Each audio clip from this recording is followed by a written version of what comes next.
Knowing Allah's Books and the Qur'an, Eemaan Made Easy Series Book 3 by Muhammad al-Jibali. Chapter 1. The Third Pillar. The 6 Pillars of Faith. In the first book of this series, Knowing Allah, we discussed the 6 Pillars of Faith. They were mentioned in the hadith of Jibreel alayhi salam when he came to the Prophet sallallahu alaihi wasallam and asked him about Islam, Iman, Ihsan and the last hour.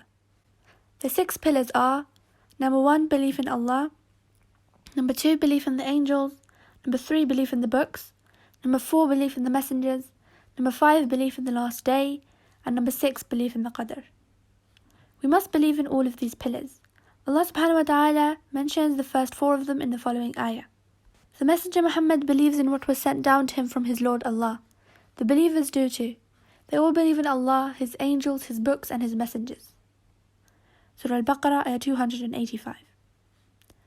Allah subhanahu wa ta'ala also mentions 5 of the pillars in the following. Righteousness does not only mean that you turn your faces towards east or west in the prayer. Righteousness is believing in Allah, the last day, the angels, the books of Allah and the prophets. Surah Al-Baqarah, ayah 177. Anyone who does not believe in every single one of these pillars is not a true believer. Allah subhanahu wa ta'ala says, anyone who does not believe in Allah, His angels, His books, His messengers, or the last day is surely greatly misguided. Surah Nisa, ayah 136. A true believer must believe in all of Allah's books, believing in the books that Allah revealed in the 3rd pillar of faith. This is our subject of study in this book. Knowing the books. The revelation.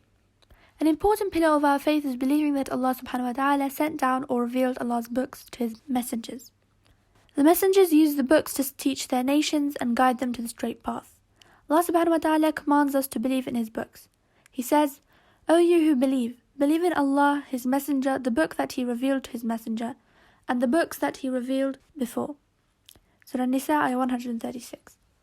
The books that Allah sent down are part of His revelations. In Arabic, revelations means wahi.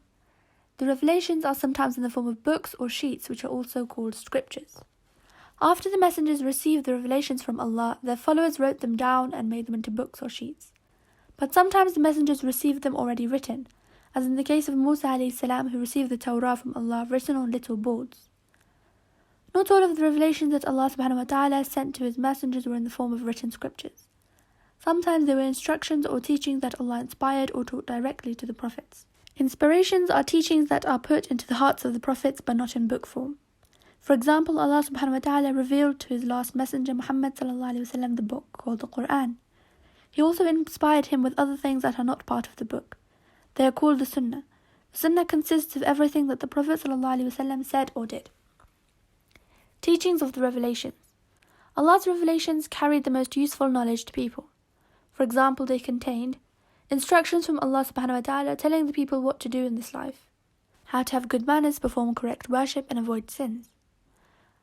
Stories about the previous nations and prophets showing how Allah rewarded the righteous and punished the disobedient, and information about the next life, resurrection, judgment, Jannah and hell. The only way for us to truly know about Allah's book is through what He tells us in His last book, the Qur'an, and in the Sunnah of His last prophet, Muhammad sallallahu alaihi wasallam. We should learn about Allah's books and understand as much as possible what is in them.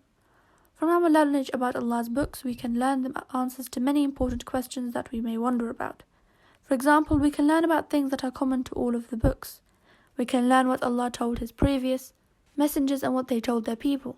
We can learn how the kuffar non-believers of the past changed the book that Allah gave them. We can learn that Allah sent the last book, the Qur'an, that no one can change. We can learn many other things that will be discussed in this book, inshaAllah.